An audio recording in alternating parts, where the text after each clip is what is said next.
Jadi Iryad ini kepala panglima perang. Abraha yang nanti bentuk pasukan gajah nyerang Mekah itu adalah wakilnya Iryad, diutus oleh siapa? Najasyi, untuk menyerang Yaman, menyerang Dhu Nuwas. Berangkatlah pasukan Najasyi dipimpin oleh Iryad dan Abraha. Untuk apa? Nyerang Dhu Nuwas. Terjadi peperangan besar antara pasukan Najasyi dengan Dhu Nuwas. Setelah berperang beberapa hari, ternyata pasukan Dhu Nuwas kalah. Pasukan Dhu Nuwas kalah. Dan Dhu Nuwas ini lari terus sampai masuk ke Laut Merah dan akhirnya tenggelam, mati di situ. Dhu Nuwas akhirnya mati tenggelam. Dengan matinya Dhu Nuwas, kerajaan Yaman jatuh di tangan orang-orang Nasrani. Tepatnya di tangan Najasyi. Dan yang menjadi pemimpin di Yaman adalah Iryad, panglima perang tadi. Baik, satu demi satu teman-teman, ini jangan sampai lepas karena ini informasinya bersambung ya. Iryad ini jadi gubernur Najasyi, tapi kalau di Yaman dianggap dia raja. Zalim orangnya, Iryad ini. Suka mengambil haknya orang, menindas, bahkan orang pasukannya sendiri dari Afrika itu ditindas sama dia. Zalim. Abraha orangnya baik. Abraha nggak mau lihat ini kezaliman. Dalam buku sejarah dikatakan begitu. Maka dia nasihatin Iryad, Iryad nggak mau. Apa yang terjadi? Dia ngajak pasukannya dari Afrika yang tidak setuju dengan keputusan Iryad untuk memberontak. Bertemulah pasukan Abraha dengan pasukan Iryad. Dua-duanya pasukan Ethiopia nih. Berperang. Waktu sebelum berperang, Abraha kirim surat kepada Iryad. Wahai Iryad, daripada pasukan Afrika habis semua nanti, mati pasukan Najasyi ini, kita perang habis-habisan, Yaman kembali lagi nanti. Lebih baik kita berdua yang duel. Siapa yang menang? Dia pemimpin. Iryad ini dalam buku-buku sejarah dikatakan teman-teman sekalian, orangnya sangat kekar, kuat, gitu kan.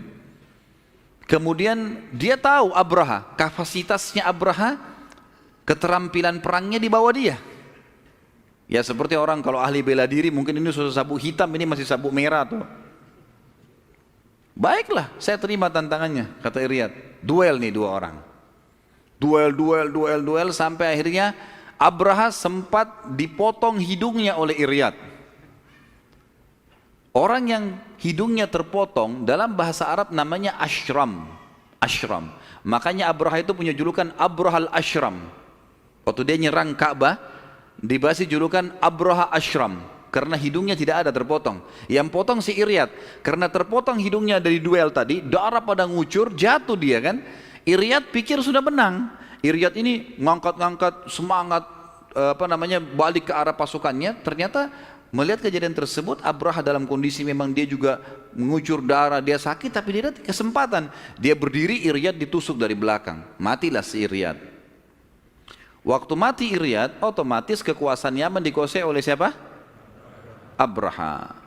Mulailah Abraha menjadi raja Yaman. Atau kalau di Najasyi gubernur. Sampai berita kepada Najasyi. Najasyi marah. Kok bisa dua pimpinannya perang nih? Maka dia bersumpah waktu itu atas nama Allah, karena dia Nasrani. Atas nama Allah dia bersumpah, dia akan injakkan Yaman dan dia akan menggundul kepalanya Abraha. Sebagai bentuk penghinaan. Maka yang terjadi teman-teman sekalian, Abraha waktu dengar berita tersebut dia ketakutan. Jauh Najasyi kuat dan dia bukan niatnya untuk itu, niatnya baik awalnya. Maka dia gundur rambutnya, kemudian diambil tanah dari Yaman, ditaruh dalam kotak. Di dalamnya ada surat, kirim ke Ethiopia secepat mungkin. Tiba Najasyi, isinya adalah, wahai Raja Najasyi, ceritanya seperti ini, diceritain sama dia. Iryad zalim, segala macam gini, saya akhirnya gara-gara daripada pasukan perang, pasukan anda perang jadi habis semua, lebih baik saya duel. Dan tidak ada jalan lain, saya harus membunuhnya. Dan saya tidak pernah mau memberontak, saya tetap patuh dengan anda. Yaman wilayah anda. Dan untuk melepaskan anda dari sumpah anda, kan dia sumpah sama Allah mau ke Yaman, injakin kakinya ke Yaman dan menggundul kepala Abraha. Nah ini tanah Yaman sudah saya kirim. Tinggal anda injak, selesai sumpahnya. Dan kepala saya sudah saya gundul, sudah selesai. Nah rupanya Najasyi terima itu. Diterima sama Najasyi, baiklah sudah, Yaman dari wilayah saya, ceritanya sudah jelas, ya sudahlah, nggak apa-apa. Tapi rupanya teman-teman sekalian, si Abraha ini ketakutan. Ini jangan sampai, karena tidak ada telepon kayak kita sekarang, bisa mastiin dengar suaranya. Ini bisa saja tiba-tiba pasukan Najasyi datang dari Afrika, bunuh dia. Untuk membuktikan pengabdiannya pada Najasyi, dia membangun sebuah gereja besar namanya Qulais. Namanya gereja Qulais. Ya. Sampai sekarang di Yaman masih ada sisa-sisa temboknya.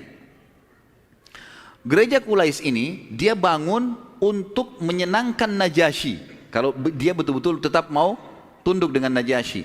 Dan dia kirim surat pada Najasyi, saya akan membangun sebuah gereja namanya, saya berikan nama Qulais, gitu kan. Kemudian gereja ini akan saya buat semua orang Jazirah Arab datang tunduk untuk beribadah di situ. Dibangunnya sama dia Qulais ini, kemudian dia mengirim surat untuk seluruh Jazirah Arab, semua orang Arab harus datang beribadah ke situ. Dia mau ngajak ke agama Nasrani secara paksa, gitu kan.